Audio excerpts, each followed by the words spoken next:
Hello दोस्तों, स्वागत है आपका हमारे YouTube channel Sunday study point पे। दोस्तों, आज का हमारा टॉपिक है एनटीए यूजीसी नेट। ये एनटीए यूजीसी नेट से संबंधित हम आपके लिए टॉप इम्पोर्टेंट क्वेश्चन लेकर आए हैं हिंदी के। ये पेपर सेकंड का है। तो जल्दी से वीडियो को लाइक कर दीजिए दोस्तों, और शेयर कर दीजिएगा अपने दोस्तों के साथ ताकि उनका भी भला हो सके।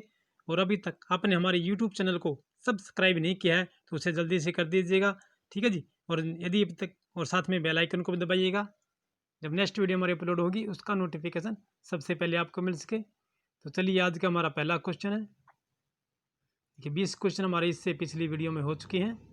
वही नहीं देखे तो आप उन्हें भी देख सकते हैं, ठीक है जी। देखिए, नीचे दी गई स्थापनाओं और तर्कों के ध्यानपूर्वक पढ़ें और बहुविकल्पी उत्तर में से सही उत्तर का चयन करें। देखिए, तर्क दिए गए हैं, स्थापना दी गई है, हमें उनमें से आंसर देना है, कौन सा सही है कौन सा गलत है, ठीक है जी। देखिए, स्थापना दी गई है, साहित्य की साधना निखिल विश्व के साथ एक तो अनुभव करने की साधना है। साहित्य की साधना निखिल विश्व के साथ एक तो अनुभव करने की साधना है।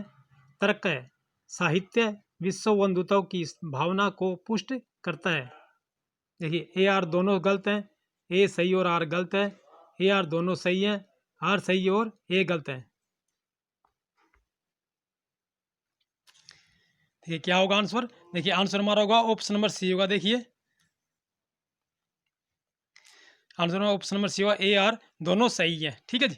चलिए, नेक्स्ट क्वेश्चन चलते हैं हमारे। नेक्स्ट क्वेश्चन हमारा स्थापना दी गई है, संत ने छोड़े संतई कोटिक मिलई असंत, चंदन विश्व व्याप्त नहीं लपेटे रहत भुजंग।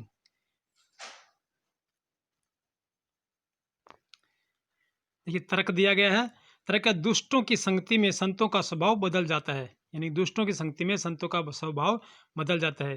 देखिए, कौन सा आंसर होगा। ए सही और आर गलत है, ए गलत और आर सही है, ए आर दोनों गलत है, ए आर दोनों सही है। देखिए, आंसर हमारा होगा ऑप्शन नंबर फर्स्ट में। देखिए, ए सही है परंतु आर गलत है। ठीक है, संतई संत न छड़ई संतई कोटिक मिलई असंत, चंदन विश्व व्याप्त नहीं लपटे रहित भुजंग। ये कथन बिल्कुल सत्य है, लेकिन ये दुष्टों के संगति संतों का स्वभाव बदल जाता है। देखिए, ये असत्य है, क्योंकि संतों का स्वभाव कभी भी नहीं बदलता है, ठीक है जी। चलिए, नेक्स्ट क्वेश्चन चलते हैं। इसके बदले दुष्टों का स्वभाव बदल जाता है संतों के साथ मिल करके। स्थापना दी गई है, अंग्रेजी पढ़ी के जद भी सब गुण होत प्रवीण, पई निज भाषा ज्ञान बिन रहत हीन को हीन। देखिए, तर्क दिया गया, अंग्रेजी भाषा पढ़कर सभी लोग सम्मानित होते हैं। ये ए आर दोनों सही हैं, ए आर दोनों गलत हैं, ए गलत और आर सही है, ए सही और आर गलत है। देखिए, आंसर हमारा होगा ऑप्शन नंबर डी होगा। देखिए, ए सही है परंतु आर गलत है। ये अंग्रेजी भाषा पढ़कर सभी को लोग सम्मानित होते हैं, ठीक है नहीं, ऐसा नहीं है। हिंदी भाषा भी पढ़कर, या जो सबकी अपनी मातृभाषा है उसे पढ़कर सभी लोग सम्मानित होते हैं, ठीक है जी। चलिए, नेक्स्ट क्वेश्चन पे हमारे। नेक्स्ट क्वेश्चन हमारा, स्थापना दी गई है, भाषा संस्कृति की संवाहक होती है। ये तर्क है, भाषा के बिना संस्कृति की कल्पना संभव नहीं है। तो आंसर क्या होगा हमारा, ए सही और आर गलत है, ए गलत और आर सही है, ए आर दोनों गलत है, ए आर दोनों सही है। देखिए, आंसर हमारा होगा ऑप्शन नंबर डी होगा, ए आर दोनों सही है। कि भाषा संस्कृति की संवाहक होती है, बिल्कुल सत्य है। भाषा के बिना संस्कृति की कल्पना संभव नहीं है। दोनों ही कथन हमारे सत्य हैं। चलिए, नेक्स्ट क्वेश्चन में हमारे। नेक्स्ट क्वेश्चन हमारा है, दलित की पीड़ा को दलित लेखक ही अभिव्यक्त कर सकता है। तर्क है, सहानुभूति स्वानुभूति के स्तर तक नहीं पहुंच सकती है। देखिए, सहानुभूति स्वानुभूति के स्तर तक नहीं पहुंच सकती है। देखिए, कथन हमारे हैं, ए गलत और आर सही है, ए सही और आर गलत है, ए आर दोनों सही है, ए आर दोनों गलत है। देखिए, आंसर हमारा होगा ऑप्शन नंबर फर्स्ट होगा। देखिए, ए गलत है कि दलित की पीड़ा को दलित लेखक ही अभिव्यक्त कर सकता है। ये बिल्कुल असत्य कथन है, ऐसा नहीं है, ठीक है जी। और आर हमारा बिल्कुल सही है। चलिए, नेक्स्ट क्वेश्चन में हमारे।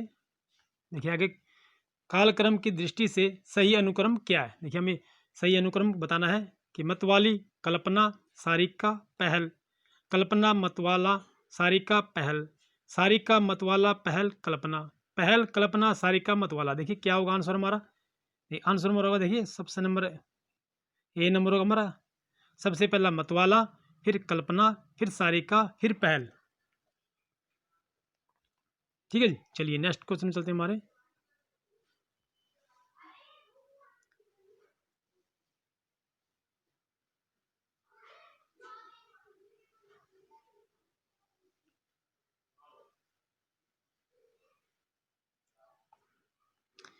आंसर हमारा सही, देखिए प्रश्न हमारा है नेक्स्ट, प्रकाशन काल की दृष्टि से कौन सा अनुक्रम सही है। देखिए प्रकाशन काल की दृष्टि से कौन सा अनुक्रम सही है, बताना हमने। देखिए आंसर हमारा होगा ऑप्शन नंबर बी होगा। देखिए परख, सुनीता, त्यागपत्र और सुखदा। देखिए जो परख जो है ये 1930 ईस्वी में, ठीक है जी, जो परख जो है ये 1930 ईस्वी में लिखी गई है। ठीक है जी। फिर है सुनीता, सुनीता जो है 1936 ईस्वी में लिखी गई है। फिर है त्यागपत्र, जो त्यागपत्र है देखिए 1937 में लिखा गया है। ठीक है। फिर है सुखदा, सुखदा जो है ये 1952 ईस्वी में लिखा गया है। ठीक है जी। ये परख है जो 1930, फिर 1936, फिर 1937 और फिर 1952। आंसर हमारा होगा ऑप्शन नंबर बी। ठीक है जी। चलिए नेक्स्ट क्वेश्चन पे हमारे, हिंदी साहित्य के इतिहास लेखकों का काल क्रमानुसार सही क्रम क्या है। देखिए हमें सही अनुक्रम बताना है कि कौन सा सही है हिंदी साहित्य के काल क्रमानुसार।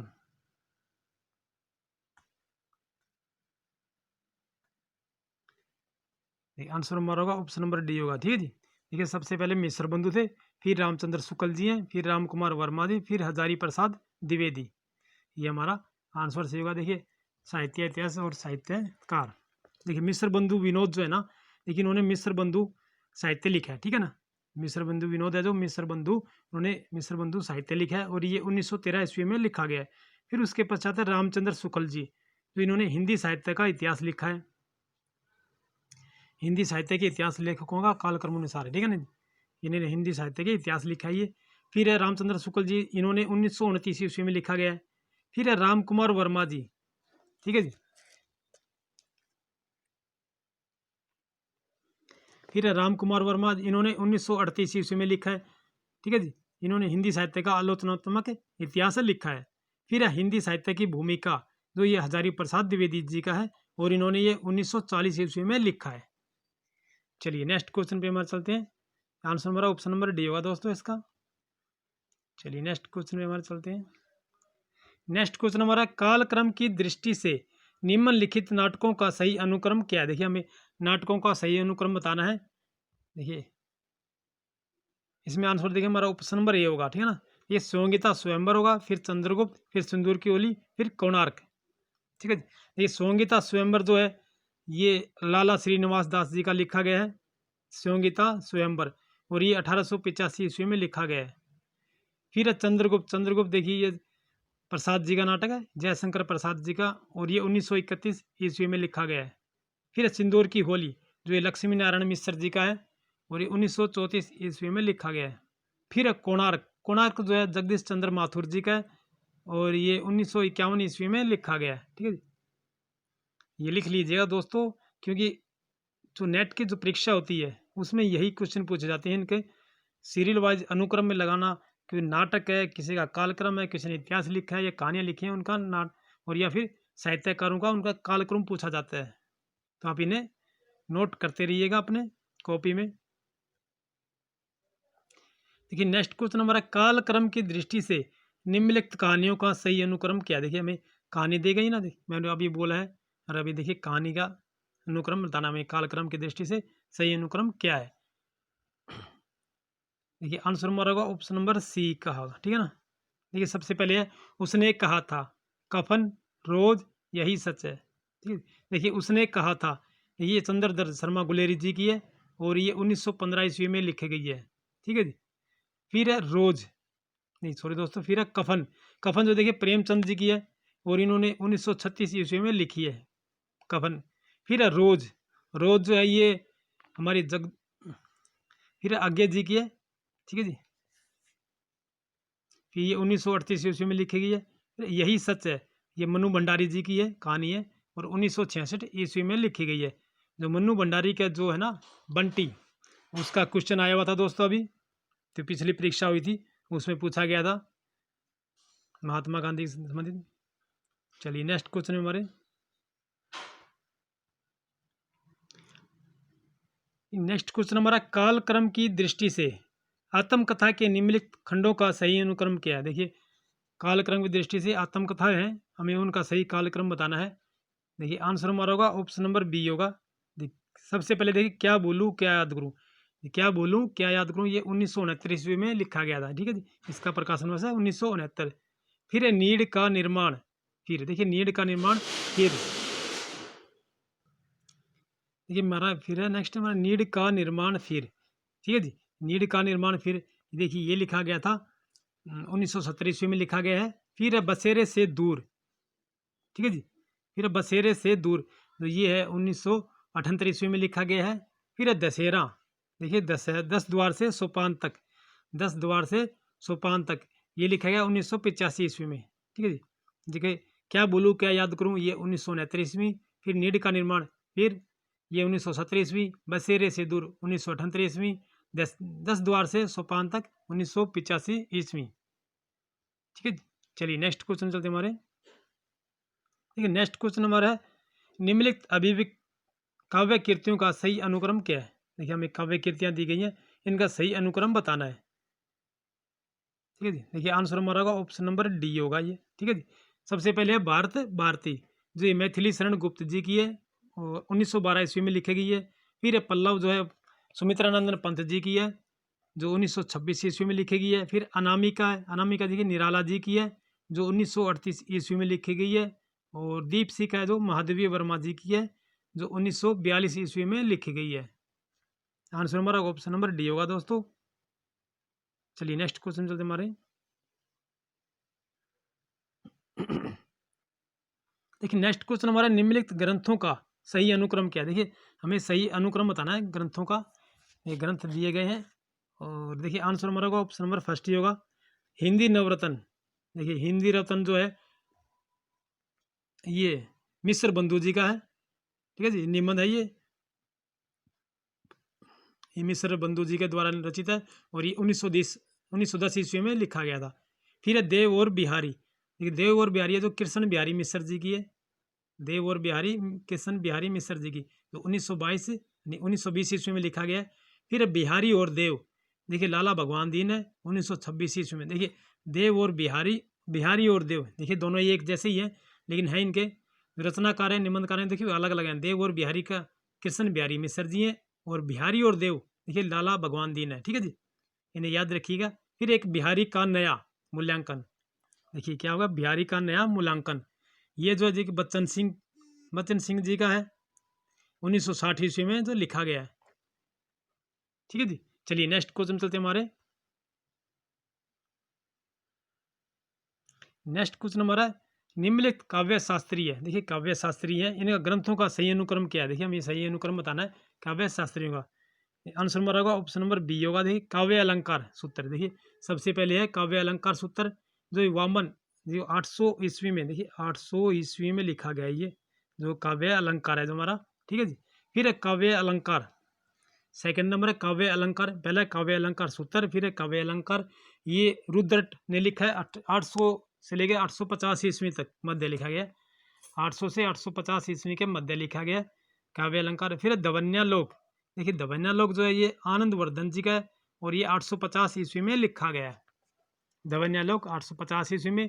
फिर है रस गंगाधर, जो पंडित जगन्नाथ जी का है और ये 17वीं सदी ईस्वी में लिखा गया है, यानी 17वीं सदी ईस्वी में। ठीक है, देखिए काव्य अलंकार है, काव्य अलंकार सूत्र जो 800 से 800 ईस्वी में लिखा गया वामन द्वारा। फिर है काव्य अलंकार जो 800 से 850 ईस्वी के मध्य लिखा गया है। फिर दवन्यालोक जो 850 ईस्वी है। फिर है रस गंगाधर जो 17वीं सदी ईस्वी है। ठीक है दोस्तों, चलिए नेक्स्ट क्वेश्चन चलते हैं हमारे। नेक्स्ट क्वेश्चन हमारा निम्नलिखित ग्रंथों का सही अनुक्रम क्या है। देखिए हमें निम्नलिखित ग्रंथों का सही अनुक्रम बताना है कि क्या है, और ये आंसर देखिए हमारा होगा ऑप्शन नंबर फर्स्ट ही होगा। देखिए नई कविता के प्रतिमान, सबसे पहले है नई कविता के प्रतिमान। ठीक है जी, निम्नलिखित ग्रंथों का सही अनुक्रम क्या है। देखिए छायावाद का पतन। ठीक है जी,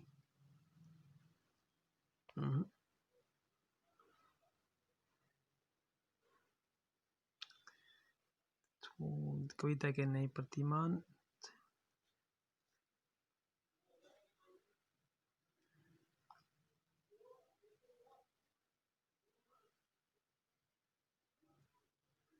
नहीं,